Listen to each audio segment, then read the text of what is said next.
내년에는 나랏빚이 1,000조 원이 된다고 합니다. 1,000조 원. 놀라지도 않으시나요, 이제? 나는 아무것도 안 했는데도 국민 한 사람당 부채가 내 개인적인 빚 말고 2천만 원이 훌쩍 넘어가는 시대가 되었어요. 말을 하죠. 우리나라뿐만 아니라 모든 전 세계가 지금 공통적으로 위기에 대처하는 방식이기 때문에 괜찮다라고 설득을 하지만 사실 큰일이 아닐 수 없습니다. 지금 빚지는 것을 정부는 물론 아무도 두려워하지 않습니다. 오히려 세상은 빚을 내고 대출을 받으라고 장려를 해요. 그게 자본주의 경제가 돌아가는 것이고 그래야지 경제가 발전한다고 얘기를 합니다. 그런데 우리는 좀 성경적인 관점에서 세상을 바라볼 수 있어야 하겠죠. 성경적인 관점에서 바라보면 빚은 악하다라고 얘기를 합니다. 빚을 죄악이라고 얘기를 합니다. 사실 이 빚은 사회악을 파생시키죠. 빈익빈 부익부 현상을 더욱더 부채질하고 또 빚이 쌓이면 종노릇 하는 것은 당연한 일이 아닙니까, 여러분? 종노릇밖에 더 하겠어요. 빚이 쌓여가면 빚이 족쇄죠.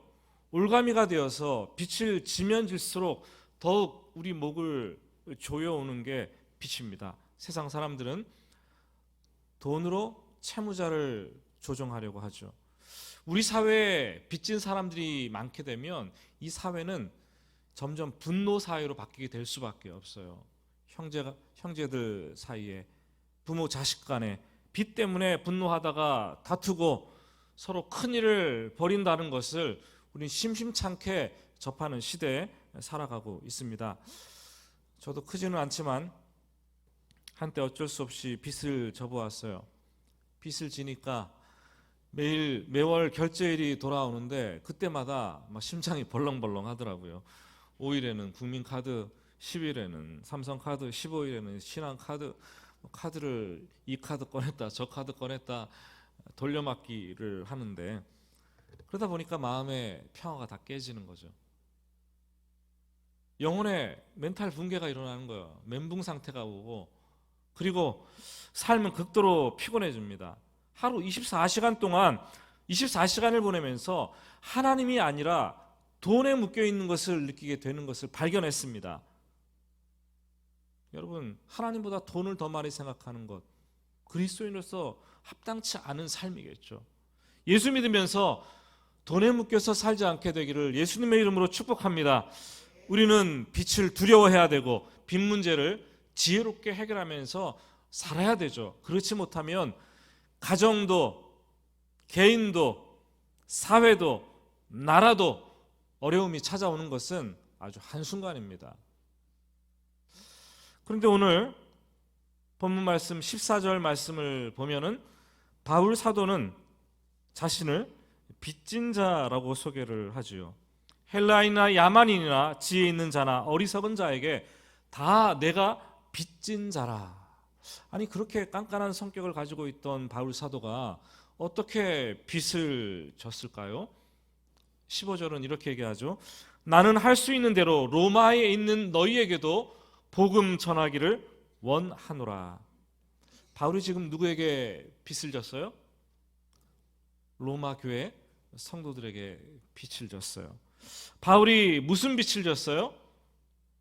복음의 빚을 졌습니다. 그래서 바울은 하루라도 빨리 그 로마에 가서 복음을 전함으로 그들에게 빚을 갚아야 된다라는 이 부채의식에 시달리면서 마음에 애를 쓰고 있는 바울의 심정이 오늘 본문 속에 잘 드러나 있는 것을 보게 됩니다. 성경은 종종 이 빚을 죄라고 동일하게 간주를 합니다. 어떤 곳에서는 이 빚과 죄를 혼용해서 사용하는 경우도 있습니다. 우리가 잘 아는 주기도문을 외울 때도 우리는 이렇게 얘기합니다. 우리가 우리에게 죄 지은 자를 사하여 준 것 같이 우리 무엇을 사해 달라고요? 죄를 사하여 주옵시고. 그런데 성경 원문을 보면 이 죄가 빛이라는 단어로 기록이 되어 있는 것을 발견하죠. 우리가 우리에게 빚진 자들을 탕감하여 준 것 같이 우리의 빚들을 탕감하여 주옵시고, 이렇게 기록되어 있어요. 놀랍죠? 이 빚을 탕감해 주는 행위가 하나님께서 우리 인간의 죄를 용서해 주는 그 행위와 똑같이 취급을 합니다. 사실 우리는 다른 사람을 용서해야 될 이유가 무엇이 있겠습니까, 여러분? 사랑해야 될 이유가 무엇이 있겠어요? 하나님께서 나를 사랑해 주셨기 때문에, 하나님께서 나를 용서해 주셨기 때문에, 그렇기 때문에 다른 사람들이 나에 대해서 잘못한 것들, 잘못한 다른 사람들을 우리가 용서해 주고 빚을 탕감해 주는 것이겠죠. 성경을 읽다 보면 마태복음 18장에서 아주 괘씸한 종 얘기가 나와요. 남을 용서할 줄 모르는 아주 괘씸한 종. 주인에게 이 종이 1만 달란트를 빚졌습니다. 달란트는 실제로 사용하는 화폐 단위가 아니죠. 잠정적으로 이 장정 한 사람이 20년, 아니 평생을 벌어야지 모을 수 있는 돈이 금 1달란트입니다. 엄청나게 큰 빚을 진 거죠. 주인이 보기에 몹시 딱했습니다. 그래서 아무런 대가 없이 그 빚을 다 탕감해 주었어요. Amazing Grace. 놀라운 은혜 아닙니까, 여러분? 그런데 이 종이 너무나 기뻐서 룰루랄라 콧노래를 부르며 집으로 돌아가다가 자기에게 빚진 자를 만납니다. 100데나리온 빚진 자를 만나게 돼요. 이 데나리온은 성인이 하루 열심히 일해서 벌어들일 수 있는 하루 품삯, 노동자의 품삯입니다. 그 100데나리온 빚진 자를 잡아서 목을 붙잡고 쥐어짜면서 흔듭니다. 이 나쁜 놈아, 빚 좀 갚아라, 빚 좀 갚아라. 폭언과 폭행을 행하죠. 갚을 수 없다고 판단되니까 심지어 옥에 가두어 버렸습니다. 이 비유의 결론은 1만 달란트를 빚을 탕감해 주었던 주인이 이 소식을 듣고 그 종을 다시 잡아들이고 호통을 치는 것으로 끝이 납니다. 이 악한 종아, 내가 너를 불쌍히 여긴과 같이 너도 너의 동료를 불쌍히 여겨야 하지 않겠느냐, 그 메시지를 탁 던져주고 얘기가 끝납니다. 사랑하는 여러분, 하나님께서 여러분들을 불쌍히 여기셨습니까? 여러분들 사랑하셨습니까? 여러분 죄를 용서해 주셨습니까? 그렇게 살아내기를 원하시는 거예요. 바울은 원래 예수님을 만나기 전에는 이런 부채의식, 죄의식이 전혀 없던 사람이었어요. 이 바울은 모세오경 통달한 사람이었죠.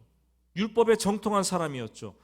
특히 율법을 지켜서 자기 의로 구원에 이른다고 믿었고 노력했던 사람이 바울 사도였어요. 그런데 그가 다메섹 도상에서 부활하신 주님을 만나고 새롭게 변화되는 것을, 새롭게 인생의 전환점을 맞이하게 됩니다. 자신이 그토록 핍박했던 그 예수가 메시아였어요. 그리스도였어요. 그분이 십자가에서 죽으셨지만 죽음의 권세를 깨뜨리고 부활하셔서 나타났어요. 그것을 믿게 되었습니다. 예수 그리스도의 십자가 죽음과 부활을 믿게 되었어요. 이게 복음의 핵심 아닙니까? 처음에는 무척 혼란스러웠을 거예요. 율법으로 구원받으려고 했는데, 아니 예수가 그리스도였고 예수가 우리에게 살아나서 구원을 주는 그것을 발견하게 되니까 너무나 혼란스러웠어요. 그 바울은 이 보따리를 다 싸가지고 가잖아요. 어디로요? 3년 동안 아라비아 광야로 가는 거예요. 3년 동안 가서 거기서 자신이 예수님을 만나고 체험했는데 이게 정말인가 지식적으로 신학적으로 정리를 합니다. 하나님과 더욱 깊은 교제를 나누고 기도하면서 구약 성경을 더욱 깊이 철저하게 선지자들이 무엇을 말했는지 연구를 해내기 시작합니다. 그리고 깨닫습니다. 야, 내가 핍박했던 그 예수가 정말로 구약의 선지자들이 예언해왔던 메시아인가? 나는 할례를 받고 율법으로 구원을 얻는다고 생각했는데 그게 아니라 십자가에서 피를 흘려 돌아가신 예수 그리스도를 그 믿음으로 의롭게 되고 믿음으로 구원을 받는 것인가? 질문을 던지고 답을 찾아가기 시작하는데 하나하나 깨우침이 주어지는 거예요. 그는 하나님께서 율법을 주신 목적을 깨달았고 율법 속에 죄를 지었을 때 어린 양을 끌고 와서 피를 흘려서 제사를 드리라는 그 의미가 무엇인지 알게 되었고, 예수님이 이 땅에 우리에게 오셔야 했던 이유도 알게 되었고, 예수 그리스도의 십자가와 그 부활이 어떠한 의미를 지니고 있는지, 신비로운 구원의 비밀이 그 속에 담겨 있다는 것도 깨닫게 되었습니다. 비로소 복음의 정수, 핵심을 터치하게 된 거죠. 이걸 깨달으니까 신약 성경을 기록하는데, 바울 서신을 기록할 때마다 예수 그리스도의 십자가 복음을 기록하지 않을 수가 없었어요. 이것을 깨닫고 나니까 그의 마음속에는 부채의식이 물밀듯이 밀려오기 시작을 합니다. 십자가에서 내가 내 죄로 인하여 죽어야 할 텐데 내 죄가 오히려 그분께 전가되어서 예수님이 나 대신에 하나님의 진노를 대신 받고 십자가에서 죽었구나. 나 같은 죄인이 십자가에 달려 죽어야 되는데, 하나님의 진노를 받고 지옥의 나락으로 떨어져 가야 되는데, 그분이 나를 대신하여 하나님의 진노를 받고 하나님께서 끌어지고 지옥 형벌을 다 받아내셨구나. 아, 하나님 아버지께서 나를 살리기 위해서 자기 아들을 십자가에 내어 놓으셨구나. 그걸 깨달으니까 이 하나님의 사랑과 이 하나님의 은혜가 물밀듯이 밀려오기 시작하는데, 그 감격과 감동을 이겨낼 수가 없는 거예요. 주님을 만나고 성령 세례를 받고 완전히 다른 사람이 되었습니다. 조건 없이 대가 없이 선물로 주신 이 복음을 알고 이 복음을 경험하고 복음을 체험하고 나니까 그때부터 이 복음의 빛, 나는 아무런 한 것도 없는데 이 빛을 탕감해 준 하나님의 사랑 때문에 견딜 수 없는 거예요. 여러분, 이 복음을 경험한 사람들, 복음 사건을 체험한 사람들은 그때부터는 전혀 다른 사람이 되는 거예요. 부채의식에 시달리게 됩니다. 하나님께서 베풀어 주신 이 사랑의 빛 어떻게 갚나? 노심초사하면서 살아가는 사람들이 바로 저와 여러분들입니다. 사실 빚은 두 가지 방법으로 지는 것 같아요. 내가 은행에 가서 대출을 받으면 빚지는 거죠. 또 다른 사람들에게 돈을 빌리면 내가 빚지는 거예요. 좀 빚을 지셨습니까? 여러분 어때요? 빚은 좋은 게 아니에요. 서론에서도 말씀드렸지만 빚지지 마시기 바랍니다. 그런데 빚을 지는 또 다른 방법이 있어요. 뭐냐 하면, 가끔 성도님들을 보면은 결혼식이 있게 되면 결혼식에 가지 못하잖아요. 그럴 때 결혼식장에 가는 분들에게 뭘 줍니까? 봉투를 줘요. 그래서 결혼식장에 가서 나 대신 이것을 좀 전달해 달라고 부탁을 합니다. 여러분들이 그것을 봉투를 받았다고, 그리고 결혼식장에 간다고 생각하면 내가 그 돈을 그 사람에게 전달해 주기까지 여러분 자신이 빚을 진 거예요. 전달해야 될 빚을 진 거죠. 복음의 빚은 바로 그런 거예요. 우리는 하나님으로부터 놀라운 사랑을 받았습니다. 사랑의 빚, 용서의 빚, 복음의 빚을 받았습니다. 이것을 가지고 있으라고만 준 것이 아니라 이것을 다른 사람에게 전하라고 준 것이에요. 복음의 빚은 갚아야 되는 거예요. 전달해야 되는 거죠. 그 사람에게 그래야지 구원이 임하게 되는 거죠. 만약 가지고만 있다면, 전달하지 않는다면 나는 여전히 빚진 자예요. 결혼식장에 전화해 줘야 될 봉투를 받았는데 그 봉투를 내가 어떻게 하는 거예요? 지금 아직까지 전달하지 않고 갖고 있는 거예요. 빚진 자죠. 왜 우리가 복음을 잘 전하지 못합니까? 이유는 딱 하나예요. 그 가치를 충분히 깨닫지 못하기 때문에. 아니, 애게 이거 10원도 아니고 9원을 줘? 복음이? 부채의식이 별로 없기 때문이에요.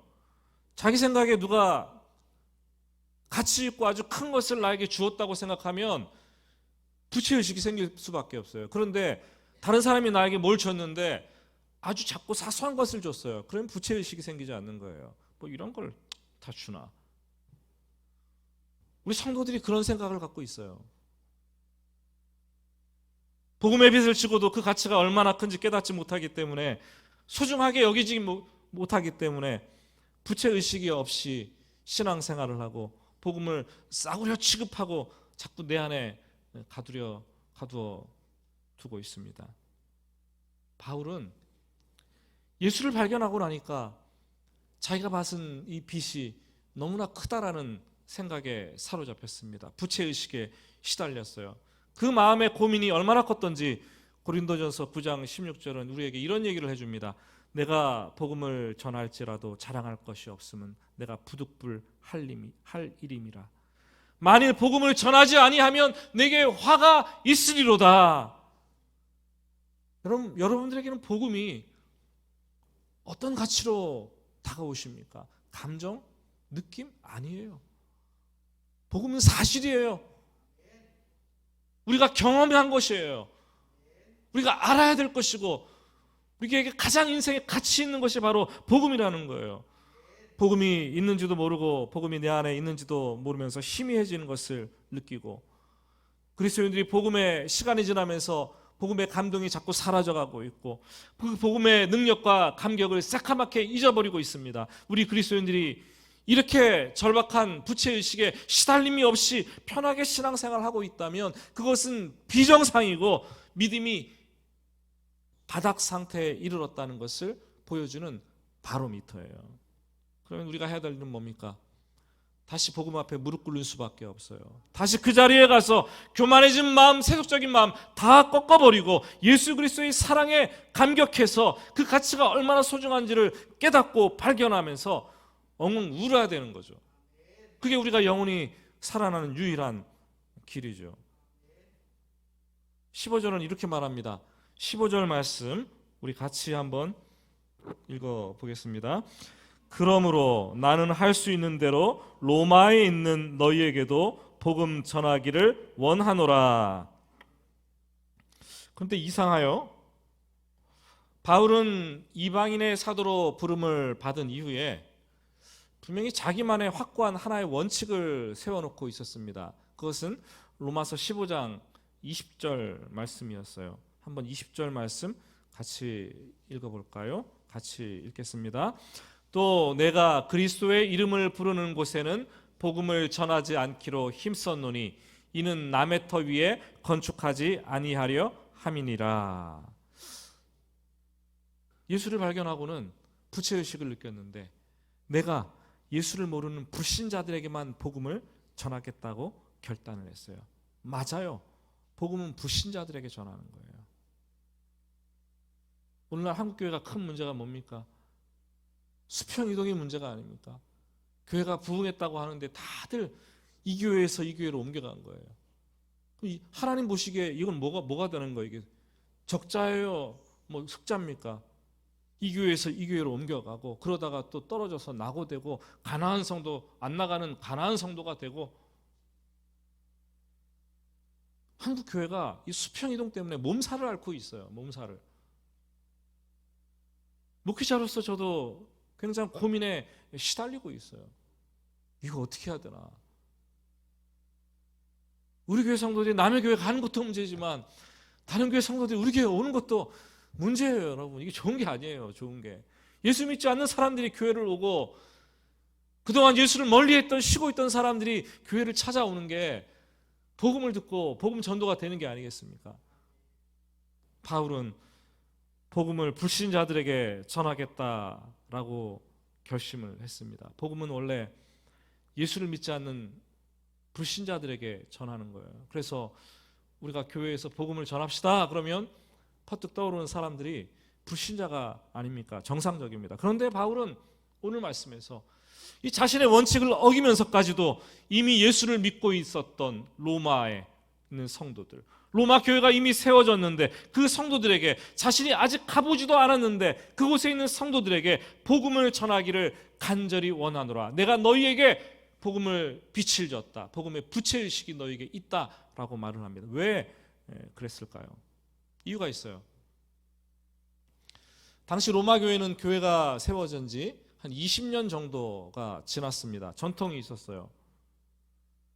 그들은 복음에 대한 첫사랑의 감격이 있었고 그들의 믿음은 오늘 말씀 8절 말씀 보니까 1장 8절을 보면은 믿음의 소문이 나서 전 세계에 퍼졌고 온 세상에 전파되었다. 그래서 감사한다라고까지 고백을 했습니다. 하지만 시간이 지나면서 로마 교회 안에는 첫 복음의 이 순수한 열정들, 구원의 감격, 이것이 다 식어지고 사그러져 가기 시작했습니다. 그들의 영성이 바닥을 치고 있었고 그들의 영혼은 죽어가고 시들시들해가고 있었어요. 사실 여러분, 역사가 오래된 교회일수록 그 교회에 가보면 복음이 죽어 있어요.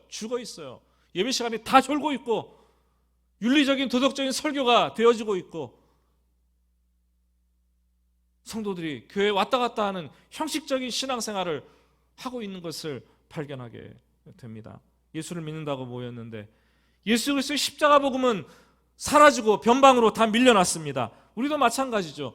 한 세대가 지나고 여러분 세대가 지나고 다음 세대, 자녀 세대로 넘어가고 또 다음 세대로 넘어가게 되면 이 복음은 희석될 거예요. 멀리 보지 마세요. 여러분 자녀들만 보세요. 여러분이 복음에 열정이 있다고 생각하죠. 여러분 자녀들 어떻습니까? 예수님의 사랑과 복음의 능력을 잃어버렸다는 것을 우리는 교회 안에서 직감할 수가 있습니다. 예수 그리스도의 십자가에 대한 이 감격과 눈물이 말라서 고목나무처럼 다 썩어져서 말라 비틀어진 그런 성도들이 교회의 우후죽순처럼 생겨나고 있다는 것을 여러분들은 아셔야 될 것입니다. 아니, 내가 그런 성도가 될 수도 있어요. 복음은 끊임없이 교회 안에서 갱신되고 또 갱신돼야 하는데 언제부터인가 복음 메시지가 사라지고 갱신이 멈춰졌습니다. 지금 조국교회 안에는 두 가지 사건이 일어나고 있어요. 하나는 복음 실종 사건. 복음 실종 사건이 일어나니까 또 하나가 사건이 일어나는데 그것은 세속주의, 기복주의. 한국교회가 그것으로 몸살을 앓고 있습니다. 그 결과 교회 안에는 신앙의 노선을 잘못 택해서 영적인 중병을 앓고 죽어가고 있는 영혼들이 수두룩하고 십자가를 잃어버려서 이렇게 하면 안 되는데 하면서도 십자가의 감격을 찾지 못해서 몸부림치면서 우는 사람들이 가득하고 십자가 앞에서 다시 한번 깨어져야 될 사람들이 수두룩합니다. 하나님의 사랑 앞에 교만한 마음이 녹아져야 될 사람들이 도처에 존재하고 복음의 능력 앞에서 자신이 다시 한번 죽고 십자가의 그늘 아래서 다시 한번 죽고 다시 한번 부활의 능력을 체험해야 되는 그 사람들이 가득한 교회가 되었다라는 거죠. 처음에는 밤을 새워가며 눈물을 흘리면서 복음에 감격하고 눈물로 받았던 그 복음, 이제는 행위로, 기복주의로, 형식주의로, 율법주의로, 번영신학으로 변질되어 버렸습니다. 구원은 받았다고 하는데 구원의 기쁨이 사라지고 사실 빈 껍데기만 붙들고 신앙을 하는 사람들이 많아요. 어제도 오늘도 내일도 세상 것들을 추구하면서 그것을 얻는 것이 신앙생활이라고 착각을 하면서 더 얻지 못해서 안다라는 우리 모습, 그게 신앙생활 아닙니까 여러분? 더 이상 예수님께서 약속하셨던 그 풍성한 이 영적인 생명, 그것은 다 어디에 갔습니까? 어쩌면 지금 우리가 다시 바울로부터 복음을 들어야 될 로마 교회의 성도들인지도 모르겠어요. 희한하죠. 조국 교회는 신앙의 연륜이 쌓이고 직분을 받으면 교만한 마음이 생기는데 그것은 복음을 다 안다고 생각하는 거예요. 영적인 풍토병이 독버섯처럼 퍼져나가고 있어요. 저도 그랬어요. 전도사 때부터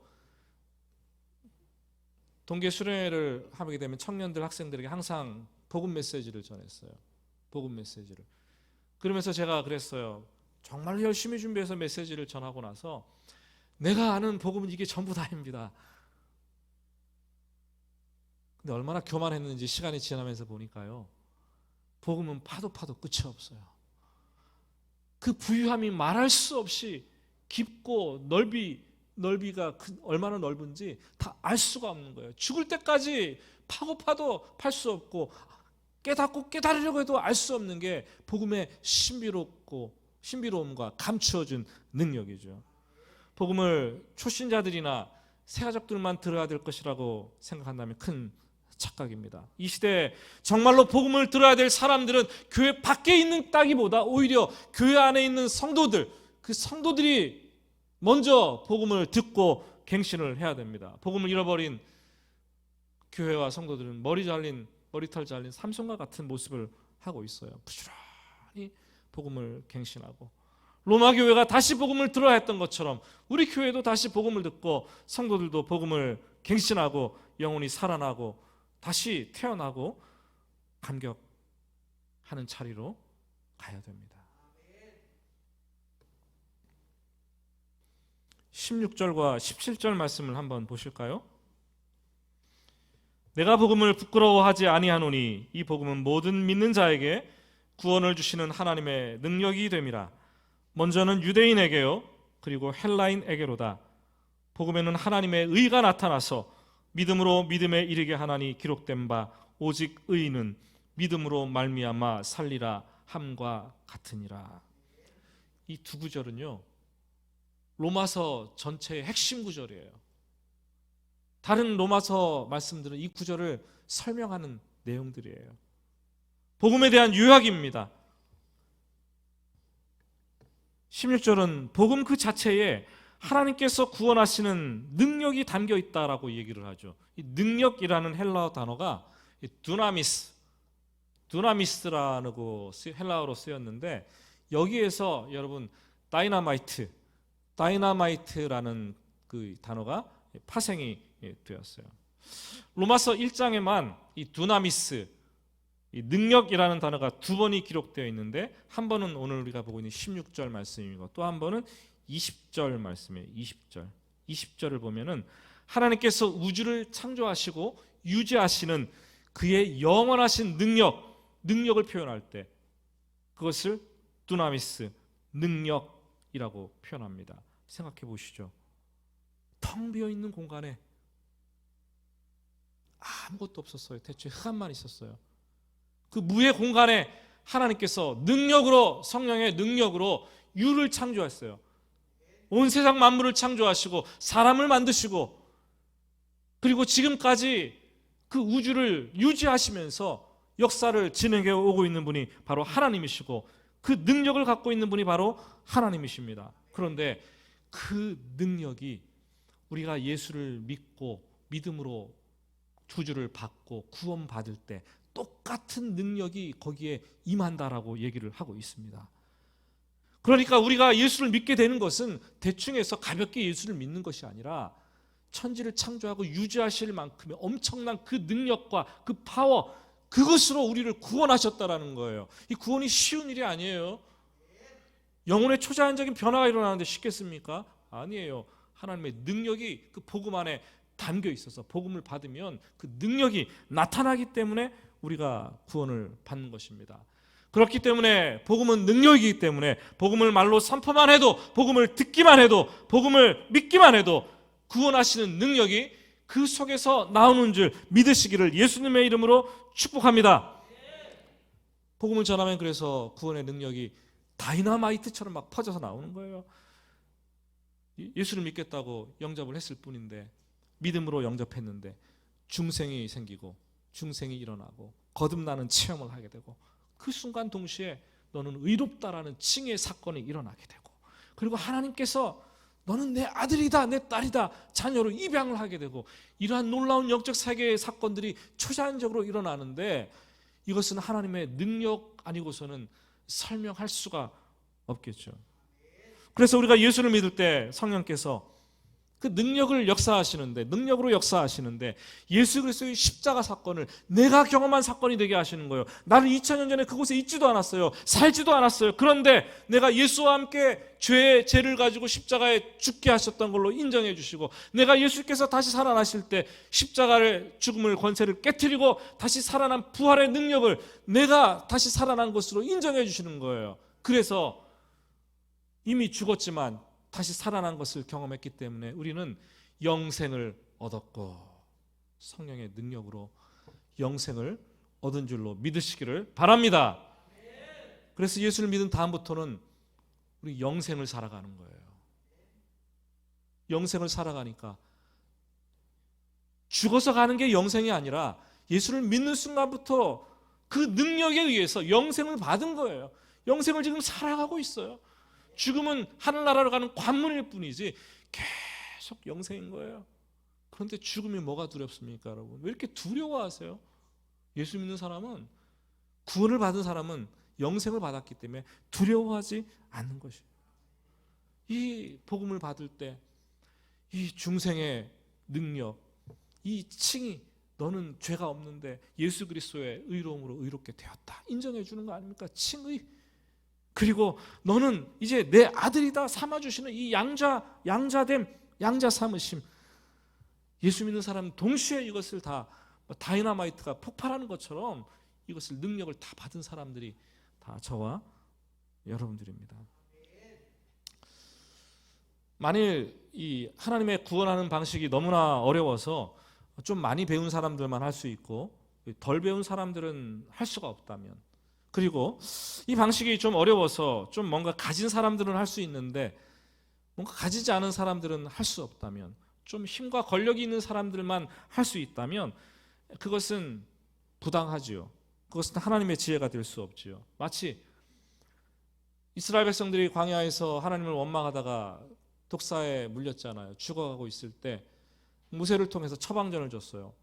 장대에 구리 노뱀을 만들어서 달라, 그것을 쳐다보는 자는 산다라고 얘기를 했습니다. 말도 안 되는 방식이잖아요. 근데 쳐다보니까 사네요. 이거 쉬워요, 어려워요? 어느 곳에 있든지 고개만 까딱 돌려가지고 쳐다봤더니 그냥 사는 거예요. 쳐다볼 수 있었다는 것은 믿음이에요. 믿음이 있기 때문에 보면 산다는 믿음. 누구라도 예수 그리스도의 십자가를 믿기만 하면 구원 얻는 방식 너무나 쉽죠.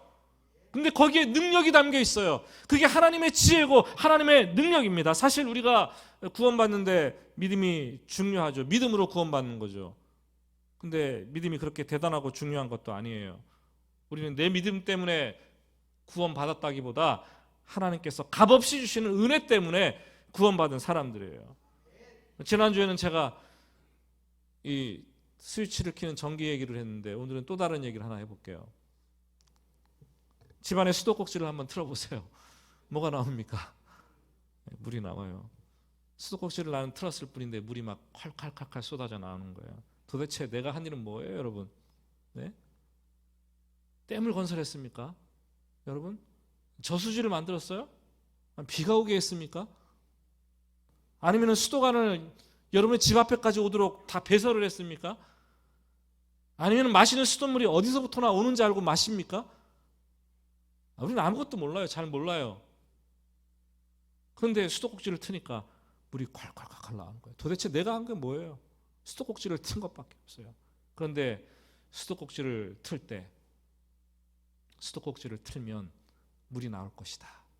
손가락 까딱 하나 있지만 그 믿음이 있었던 거예요. 믿음은 바로 그런 거예요. 내가 한 것은 집에서 편안하게 손가락 하나 까딱하며 수도꼭지를 믿음으로 돌린 것뿐인데 물이 쏟아져 나왔어요. 나는 아무것도 한 것이 없어요. 우리의 믿음이 바로 그거예요. 뭘 자랑할 게 뭐가 있어요, 여러분? 우리가 뭘 드러내겠어요? 누가 믿음 좋은 사람이고 누가 믿음 나쁜 사람이라고 그렇게 말할 자격이 어디에 있겠습니까? 구원은 하나님께서 다 하신 겁니다. 하나님께서 다 하셨습니다. 하나님께서 다 하실 것입니다. 구원받은 사람들은 이 은혜에 하나님의 구원의 가치가 얼마나 큰지를 깨닫고 거기에 감격하면서 살 수밖에 없는 거예요. 내가 뭐 저수지를 파고 배관을 설치하고 그러면 하나님의 은혜가 별로 느껴지지 않겠지만 나는 트는 것뿐이에요. 근데 그 구원의 은혜가 나에게 쏟아져서 임하는 것, 어떻게 감격하지 않고 감동하지 않을 수 있겠습니까? 말씀을 맺습니다. 바울은 이 구원의 능력이 되는 복음을 부끄러워하지 않는다라고 말을 했습니다. 오히려 자랑하고 있습니다. 그런데 지금 우리는 복음을 부끄러워하는 시대를 살아가고 있고 예수 믿으면서 복음을 부끄러워하는 사람들이 참 많습니다. 지난 한 주간 밥 먹을 때 식사 기도는 당당하게 하셨어요?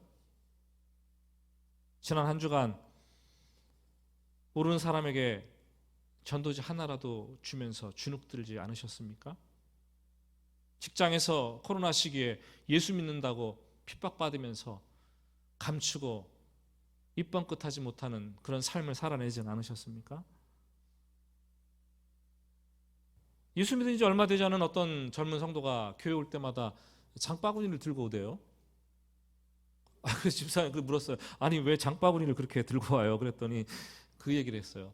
동네 사람들에게 교회 간다는 거 창피해가지고 시장 가는 척하고 그렇게 알려주기 위해서 장바구니를 들고 옵니다. 오랜 신앙생활 하신 60을 맞은 환갑을 맞은 집사님이 환갑 예배를 드려달라고 초대를 했어요. 만나서 같이 걸어가는데 뒷짐지고 가는데 신문지를 둘둘 말린 거를 들고 가요. 밥상머리에 앉아가지고 예배를 드리려고 하니까 신문지를 둘둘 말린 걸 피우는데 그 속에 성경책이 나왔어요. 집사님 왜 신문지로 싸갖고 다닙니까? 창피해서요. 창피해서요. 사람들의 눈에 보기에 창피해서요. 어떤 분에게는 전도팀에 들어와서 같이 섬겨보자고 했더니 그런 말을 하대요. 목사님 부끄러워서 제가 사람들에게 전도지 나눠주고 예수 믿으라고 이런 거 못해요. 저는. 예수님이 생전에 그런 말씀을 하셨어요. 누구든지 나와 내 말을 부끄러워하면 인자도 자기와 아버지와 거룩한 천사들의 영광으로 올 때에 그 사람을 부끄러워하리라.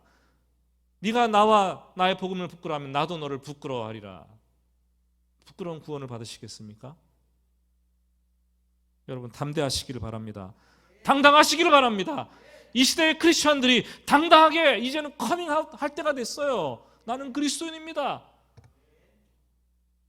복음을 부끄러워하기 때문에 성도들이 세상에서 당당하지 못하고 복음을 부끄러워하기 때문에 교회 안에서조차 자꾸 복음이 변질되어 가고 있고 목회자들이 앞장서서 복음을 왜곡시키면서 말씀을 전해가고 있는 시대가 되었습니다. 사랑하는 여러분, 오늘 이 자리에서 다시 한번 우리가 잃어버린 복음의 그 가치 얼마나 소중하고 얼마나 놀라운 것인지 얼마나 어메이징한 그레이스인지 다시 한번 우리가 발견해냅시다. 그리고 오늘 이 믿는 자리 이 자리에서 다시 한번 믿음의 새 출발을 하겠다고 결심하고 오직 복음만이 하나님의 능력이라는 사실을 믿고 다시 한번 이 감격이 우리 안에 주어지도록 엎드리고 하나님 앞에 낮아지고 연말을 맞이하면서 그 십자가 복음을 붙들어낼 수 있는 여러분들 되시기를. 그래서 삶의 현장으로 나가서 거대한 골리앗과 똑같은 세상과의 싸움에서 승리하는 여러분들 되시기를 예수님의 이름으로 축복합니다. 같이 기도하겠습니다.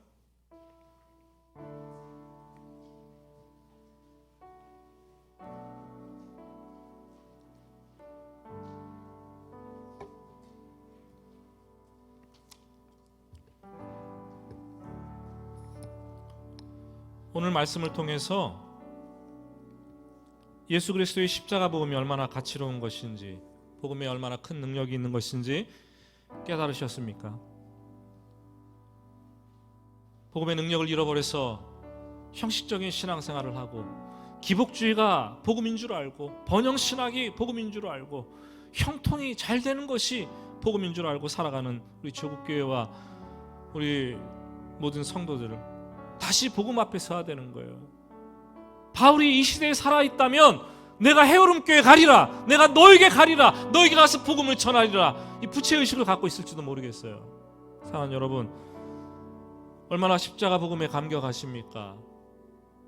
복음이 너덜너덜해지고 허시짝처럼 되어서 어디에 감춰두었는지도 모르고 그렇게 신앙생활하고 있습니까?